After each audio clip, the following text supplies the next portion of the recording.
बिंदास बेबो करीना कपूर कपूर परिवार की सबसे सक्सेसफुल एक्टर्स में से एक है। करीना इस समय भी बॉलीवुड की टॉप एक्ट्रेस में शामिल है। करीना बचपन से ही बिंदास रही, जिंदगी के फैसले खुद लिए। जब कोई विवाद हुआ तो खुद सामने आकर बात की। सैफ अली खान से शादी करने की बात हो या फिर बच्चों के नाम तैमूर और जहांगीर रखने की, करीना अपने इरादों की पक्की और अपने फैसले खुद लेने वाली एक्ट्रेस रही है। आज अपनी नई कहानी में हम करीना कपूर के सक्सेस स्टोरी और पर्सनल लाइफ के बारे में विस्तार से बात करेंगे। कहानी में आगे बढ़ने से पहले अगर आप हमारे YouTube चैनल पर नए हैं तो चैनल को सब्सक्राइब कर लीजिए। इस वीडियो को अगर आप हमारे फेसबुक पेज पर देख रहे हैं तो हमारे पेज को फॉलो करें। विशेष बातचीत के लिए हमसे आप इंस्टाग्राम पर भी जुड़ सकते हैं। यह सब करना जरूरी है क्योंकि हम इसी तरह के जानकारी से भरे इंटरेस्टिंग वीडियोज और कहानी आपके लिए लगातार अपलोड करते रहते हैं। 21 सितंबर 1980 को करीना कपूर का जन्म मुंबई में एक्टर रणधीर कपूर और बबीता कपूर के घर हुआ। हिंदी सिनेमा के सबसे पुराने और मशहूर कपूर खानदान से ताल्लुक होने के कारण उनका बचपन फिल्मी सितारों के इर्द गिर्द बीता। दादाजी सोमेन राजकुमार के घर में अक्सर बड़ी बड़ी हस्तियां आया जाया करती थी। उन लोगों को देखते हुए करीना ने भी कम उम्र से ही हीरोइन बनने का सपना देखा। वो अक्सर घर में अपनी मां की नाइट ड्रेस पहनकर हीरोइनों की नकल उतारती थी। करीना कपूर महज 15 साल की थी जब वो अपने स्कूल के एक लड़के को पसंद करने लगी थी। जैसे ही उनकी मां को पता चला तो उन्होंने करीना का फोन अपने पास रख लिया। एक दिन जब बबीता डिनर पर बाहर गई हुई थी तो करीना ने चाकू की मदद से उनके कमरे का लॉक तोड़ा और फोन लेकर उस लड़के से मिलने चली गई। इस बात से मां इतना नाराज हुई कि उन्होंने करीना को बोर्डिंग स्कूल भेज दिया। करिश्मा के बाद बबीता चाहती थी कि करीना भी फिल्मों में आए, लेकिन करीना ने बिना किसी को बताए खुद फॉर्म भरकर और इंटरव्यू देकर हार्वर्ड यूनिवर्सिटी में एडमिशन ले लिया। करीना कपूर को पढ़ाई का ऐसा जुनून था कि हार्वर्ड से पढ़ाई कर लौटने के बाद उन्होंने गवर्नमेंट लॉ कॉलेज मुंबई में एडमिशन ले लिया। वो आम बच्चों की तरह कॉलेज जाती थी, हालांकि इस पर पूरे परिवार को एतराज था। करिश्मा कपूर उस समय तक फिल्मों में आ चुकी थी। उस समय तक करीना की माँ और उनके पिता अलग रहने लगे थे। ऐसे में बबीता ने सिंगल मदर बनकर उनकी परवरिश की। कुछ फाइनेंशियल दिक्कतें भी थी जिसके चलते करीना को लग्जरी नहीं मिलती थी। वो बस या टैक्सी से कॉलेज जाती थी। हालांकि एक साल बीता ही था कि करीना लॉ की पढ़ाई से बोर हो गई और उन्होंने पढ़ाई छोड़ दी।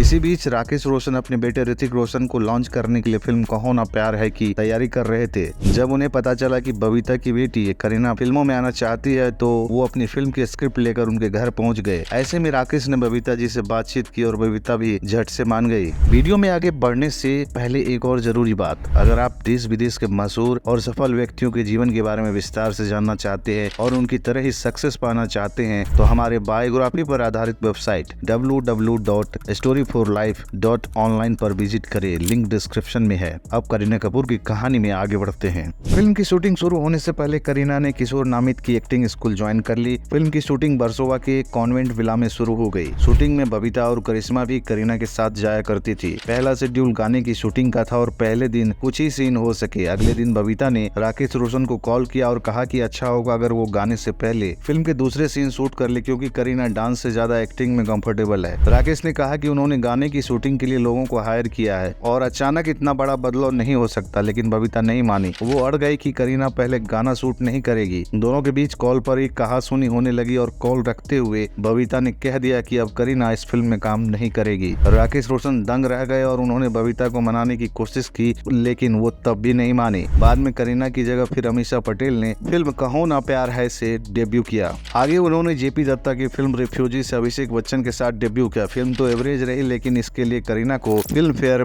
बेस्ट फीमेल डेब्यू का अवार्ड मिला। करीना कपूर ने भले ही ऋतिक के साथ कहो ना प्यार है से डेब्यू न किया हो, लेकिन दोनों ने 2001 की फिल्म यादें में साथ साथ काम किया। दोनों की ऑन स्क्रीन केमिस्ट्री लोगों को काफी पसंद आई और फिल्मी गलियारों में दोनों के अफेयर की चर्चा होने लगी। कई मैगजीन्स में दोनों के रिश्ते पर खबरें छपा करती थी। हालांकि चर्चा का एक विषय ये भी था कि ऋतिक शादीशुदा है। कुछ समय बाद दोनों ने साथ में फिल्म कभी खुशी कभी गम में भी दोबारा काम किया। तब भी दोनों के अफेयर की खबरें और आगे बढ़ी। फिल्म में करीना का पूजा और पू का किरदार काफी पसंद किया गया था। इसमें करीना की कास्टिंग का किस्सा बेहद दिलचस्प है। दरअसल करण जौहर मनीष मल्होत्रा के साथ एक फिल्मी पार्टी में शामिल हुए थे। वहाँ उनकी नजर करीना पर पड़ी। करीना अकेले एटीट्यूड में खड़ी पोज कर रही थी और वहाँ कोई फोटोग्राफर ही नहीं था। करीना का स्टाइल देखकर करण जौहर इतने इम्प्रेस हुए कि उन्होंने न सिर्फ करीना को कभी खुशी कभी गम में कास्ट किया, बल्कि उन्हीं पर वो किरदार बनाया। जब फिल्म की शूटिंग पूरी हुई तब भी करीना पू के किरदार से नहीं निकली और घर में एटीट्यूड में ही घूमा करती थी। इस बात से नाराज होकर एक दिन बबीता ने करण जौहर को कॉल किया और कहा, क्या तुम करीना से बोल सकते हो कि शूटिंग खत्म हो चुकी है और उसे पू के किरदार में रहने की जरूरत नहीं है। खैर फिल्म रिलीज हुई और उस साल की सबसे बड़ी फिल्म बनी। कुछ सीन में शाहरुख और ऋतिक के होने के बावजूद करीना ने लोगों का ध्यान अपनी ओर खींचा था। था। फिल्म के बाद करीना और ऋतिक के अफेयर की अफवाहें और ज्यादा बढ़ गई।